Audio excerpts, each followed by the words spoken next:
ایک واقعہ سنا کر ہم اپنی بات ختم کریں گے۔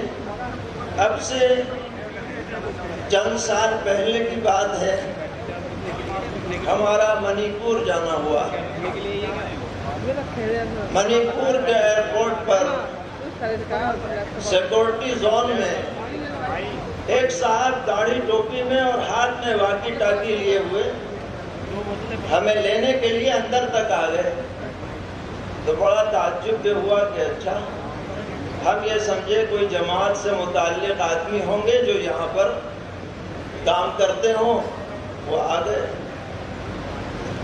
رات کے کھانے میں دیکھا کہ وہ کھانے میں بھی شریک ہیں، ان سے ملاقات ہوئی، بات چیت ہوئی، تو پتہ چلا کہ یہ تو نو مسلم ہیں، اور یہ اس وقت منی پور ایئرپورٹ میں جو جہاز رانی کا شعبہ ہے اس میں ڈپٹی چیف ہے۔ انہوں نے نام بھی بتایا تھا۔ تو ہم نے پوچھا کہ آپ اتنے اونچے درجے کے افسر ہیں اور آپ نے اتنی اعلیٰ پڑھائی کی ہے، آپ نے اسلام کیسے قبول کیا؟ کیا وجہ بنی؟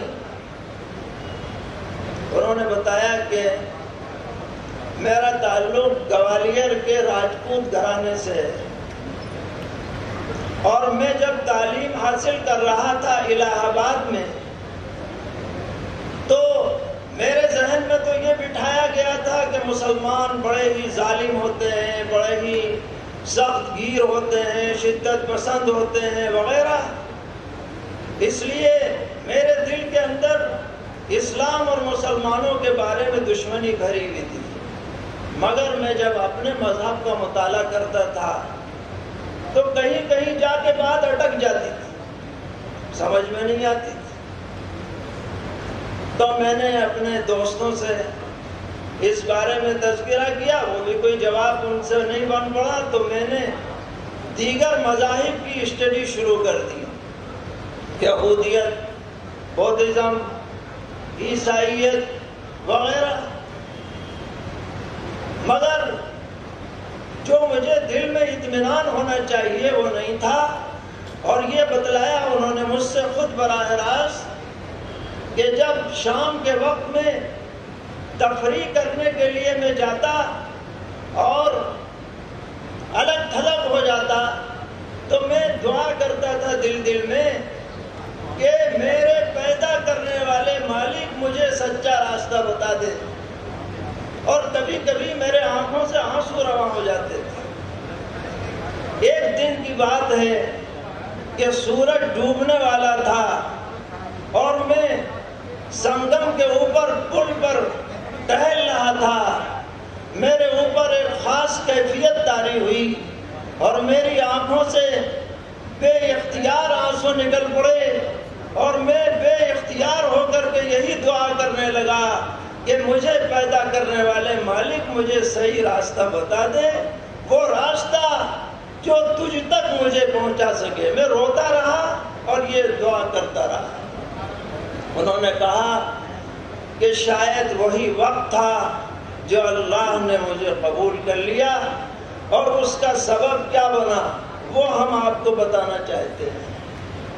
کہتے ہیں کہ ہماری وہاں سے شفٹنگ ہو گئی بمبئی میں، آخری سال چل رہا تھا، اور اتفاق یہ کہ ہمارا ایک دوست مسلمان تھا، اور پہلے تو میں کھچا کھچا رہتا تھا، جب اس کے ساتھ رہنا ہوا تو اس کی باتیں اچھی لگنے لگی، پسند آنے لگی، تذکرہ ہوا۔ مسلمان نے کہا کہ آپ ہمارا قرآن تو پڑھ کے دیکھیے، کہ بھائی میں تو اردو جانتا نہیں، کہ نہیں انگریزی میں لا کے دوں گا ترجمہ۔ کہ اچھا ٹھیک ہے، کل شام کو 5 بجے میرے گھر پر آپ کو یہ ترجمہ لے کے آنا ہے، محمد پکتھال کا ترجمہ۔ کہنے لگے کہ میں اگلے دن کا انتظار کرنے لگا، گھڑی دیکھتا تھا، مگر عجیب بات یہ ہوئی کہ 4:30 بجے سے بہت زیادہ بارش شروع ہو گئی، اور آپ جانتے ہیں بمبئی کی بارش ہوتی ہے تو بہت جل تھل ہو جاتا ہے۔ تو میں مایوس سا ہو گیا کہ اب کیا ہے، بارش میں کون آتا ہے۔ لیکن ٹھیک 5 بجے میرے کمرے کا دروازہ کھٹکھٹایا گیا، اور جب میں نے کھولا تو وہ میرا دوست ہاتھ میں قرآن لیے ہوئے اور دوسرے ہاتھ میں چھتری لیے ہوئے میرے وعدے کو پورا کرنے کے لیے آیا تھا۔ کہنے لگے، پھر میں نے قرآن پڑھا تو قرآن پڑھنے سے جو اثر ہوا وہ تو اپنی جگہ تھا، لیکن سب سے بڑا جو اثر پڑا اس دوست کی وعدے کی پوری تکمیل کا جو میرے دل پر اثر پڑا ہے، وہ کسی اور چیز سے اثر نہیں پڑا۔ مسلمان اگر سچا مسلمان بن جائے تو لوگ اس کی باتوں سے جتنے متاثر ہو سکتے ہیں، زبان سے کہنے سے اتنے متاثر نہیں ہو سکتے۔ اس لیے ہماری یہ تجویز اپنی جگہ پر ہے کہ اس طرح کی کوششوں کا جواب دیا جانا چاہیے۔ حکومتوں پر بھی ہمارا مطالبہ ہے کہ ایسی حرکتوں پر بندش لگنی چاہیے۔ ایسے چینل جو یوٹیوب وغیرہ پر چلائے جا رہے ہیں ان کے خلاف کارروائی ہونی چاہیے، بے شک اس میں کوئی شک نہیں ہے، لیکن ہم مسلمانوں کو بھی اپنا محاسبہ کرنا ہے اور اپنی تہذیب اور اپنے اخلاق کو دنیا کے سامنے پیش کرنا ہے۔ یہ سب سے بڑا جواب ہوگا اور سب سے مؤثر جواب ہوگا۔ اللہ تعالی ہم سب کو دین حق پر استقامت عطا فرمائے، اور جن بھائیوں کے ذہن میں ہماری طرف سے غلط فہمیاں ہیں، اللہ تعالیٰ اپنے فضل و کرم سے ان غلط فہمیوں کو دور کر کے ان کے لیے بھی ہدایت کے راستے آسان فرمائے۔ وآخر دعوانا ان الحمد للہ رب العالمین۔